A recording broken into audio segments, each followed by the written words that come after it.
Chapter 4. To say to the captives, come out, and to those in darkness, be free. Isaiah chapter 49, verse 9. Monday morning, I was awakened by someone banging loudly on my bedroom door. The banging continued until my eyes came fully open, and I figured it was my little brother banging on the door. It wasn't locked, but I had gotten on the Junior so many times about bursting into my room without knocking that he got into the habit of knocking until I answered, which was just as annoying. Come on in, Junior, I yelled out as I forced myself to sit up in bed. My 6-year-old brother came bursting through the door. Mama said get up and get ready for school, Junior said before leaving the room just as quickly as he'd come in. The clock beside my bed read 6:15 a.m., so I reluctantly got up to start getting ready for school.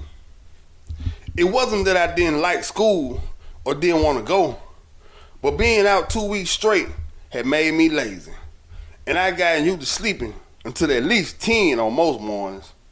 But I could not complain at all, because my holiday break had ended perfect. Midnight's wisecrack about me being scared of these broads didn't sit well with me, and I got my chance to prove I wasn't scared the next day. I was with Midnight and Ray Ray. Ray Ray was another kid our age who lived on the next street over and hung out with us sometimes. We were on Ray Ray's front porch, and Midnight was teaching us how to shoot dice. If it stopped on 7, I win. He rolled the dice against the wall and they stopped on 7. Put down some more money, Midnight said as he picked the dice up and prepared to roll again. I'm broke, man, I said as I threw my hands up in defeat. And when I turned around, I was standing face to face with Tasha, and she was standing so close that all I had to do was lean forward a half an inch and our lips would be touching. You might as well go ahead and kiss me, I said sarcastically as Tasha fixed me with a challenging stare. And then she did just that. Before I could even react, I felt her soft lips on mine, and then she surprised me by slipping her tongue inside my mouth. The kiss only lasted about 15 seconds, but it felt like our lips had been locked together for hours. I regained my bearings. Then we stood and talked while she waited for her friend, who had disappeared with Midnight. They reappeared about 20 minutes later from around the side of the house, and before the girls went back across the street to Keisha's house, Tasha invited me to come along with Midnight later that night when Keisha's mother was going to work. Or maybe it was more like a challenge that I accepted without hesitation and without thinking about how I was going to get out of the house after 10 p.m. at night. It wasn't as complicated as trying to escape from prison, though at times I did feel a bit in prison under Mariah's guard. Let her tell it, she was just trying to protect me from the evil she felt I would get exposed to in the streets. But Mariah and nobody else was going to keep me confined tonight. Tasha had me so worked up from earlier that I was willing to risk capital punishment to be with her. Fortunately, things seemed to just open up for me as if it was meant to be. Mariah was sound asleep at just a little after 10 p.m. and Tez wasn't far behind. So with my TV on just loud enough to be heard by someone on the other side of the door, I locked my door, sat on my bed, and waited a little while to make my move. My bedroom was way in the back of the house, so nobody heard a thing as I climbed out my window and quickly met up with Midnight in the alley. Now I won't go into much detail about what went on at Keisha's house that night after I snuck out. But I will say, thanks to all those X-rated movies we watched at Midnight's house from time to time, I was able to at least try and act like I knew what I was doing. But Tasha had more experience than me, and she knew instantly that it was my first time. But after that night, I began to have more confidence around the girls and was ready for another night with Tasha. I finished brushing my teeth, now done with my reminiscing, and went back to my room to get ready for school. Ted's older brother was coming home today after serving over 20 years in prison. and he'd taken the entire week off from work to help his brother get settled in. I didn't know a whole lot about Uncle Ronnie then. Tess was adamant about keeping his past buried as much as he could. I did know Tess had been going to visit him twice a month at the nearby St. Clair Correctional Facility for as long as I had been staying there, and that in itself told me they were close. I had also noted that when Tess returned from visiting his brother, he had almost seemed like a completely different person for the next few days. His mood was gloomy, and he stayed depressed. I can only imagine how it must have pulled at Tess's heart when he had to leave his brother behind at the end of their visit. But those days were over now. Tess had only to make this last trip to the prison. Only this time, he was bringing his big brother home with him. I left the house and met up with Midnight and a couple other boys our age for the walk to school, just as Tess and Red were leaving to go pick up Uncle Ronnie. It was 7:35 a.m. as Ronald Austin paced the floor in his tiny cell, sweating for the morning count to clear, meaning every inmate is accounted for. The count usually cleared within 30 minutes, but some days, one or two of the officers may miscount and cause them to have to recount all over again. And of all days, it had to be a recount on the day Ronnie was finally going free after more than 20 years. At 40 years old, Ronald Austin had been incarcerated since he was 18. He could have been out on parole after doing 15 years, but his prison record and the many disciplinaries was all the excuse they needed to set him off for 5 more years.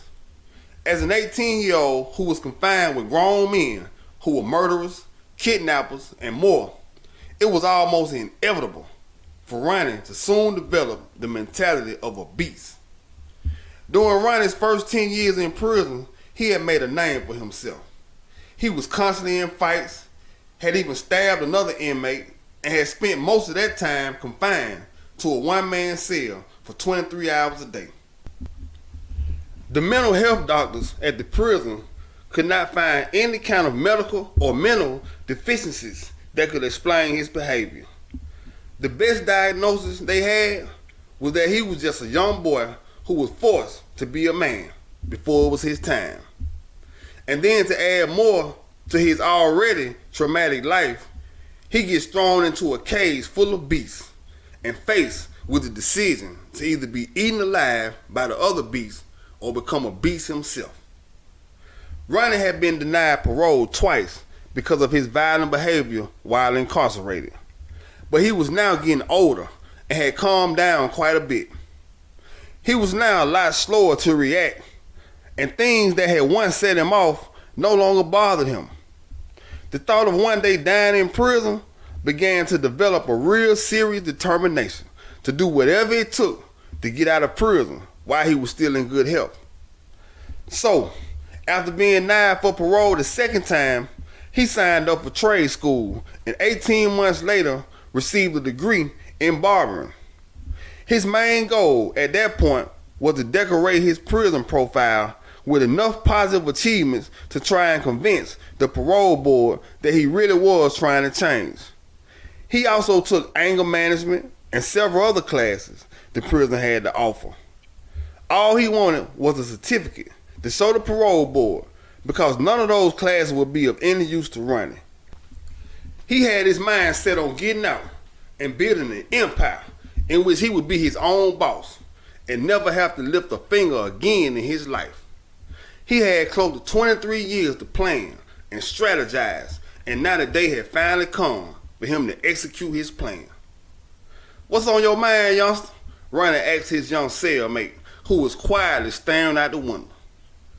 "Just thinking about how good it must feel to be getting out after 23 years, his cellmate replied. "Let's just hope you never have to find out," Ronnie told the younger boy.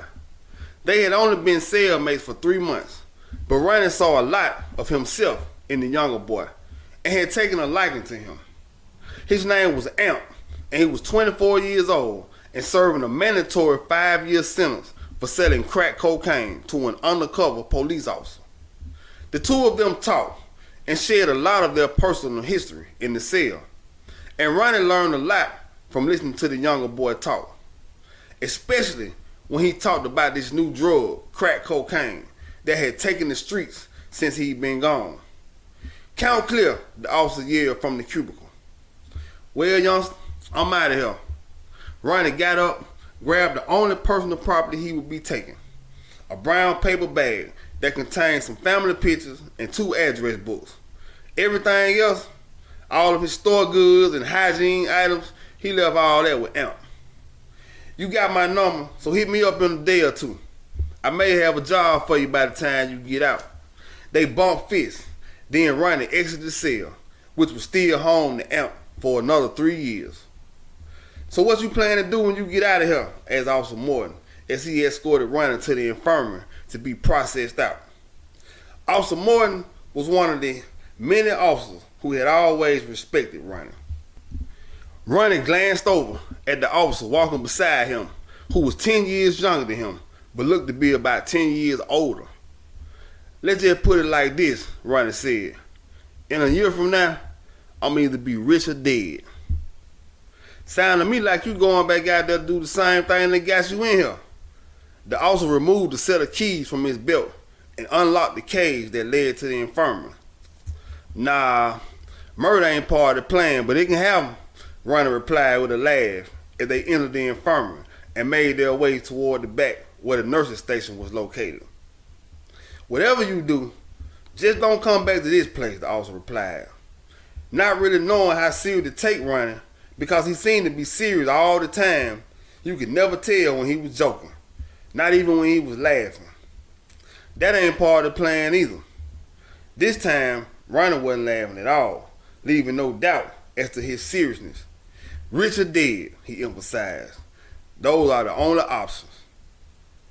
"I got one going home on parole," the officer said to the nurse on duty once they reached the nurse's station. "His name is Ronald Austin." "Just a second, let me get his chart," said the nurse. The nurse was a 26-year-old female who had been working at the prison about 6 months, but looked as if she should be starring in a movie instead of working at a prison.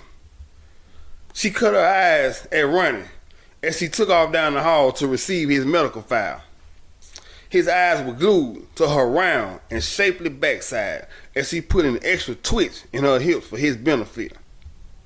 Within minutes, the nurse returned, carrying a thick file that contained Ronnie's medical history for the entire time he was in prison. As she made her way back to the desk, Ronnie could not help but admire the way the dark blue scrubs she wore hugged the curves of her luscious body. "Have a seat over here, Mr. Austin.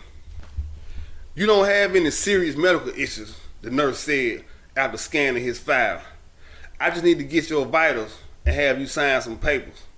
She began to fidget with some papers in front of her, trying not to let Ronnie's penetrating stare affect her. "Anything you want," Ronnie replied in a tone that suggested there was more to his statement. "Yeah, I bet," she said with a smile. Portia Alexander, or Miss Alexander, as she was known by the inmates that she treated or issued meds. She was accustomed to Ronnie's outright flirting by now. It had become sort of a tradition of his to flirt with her in some way each time he came to the window to get his medication.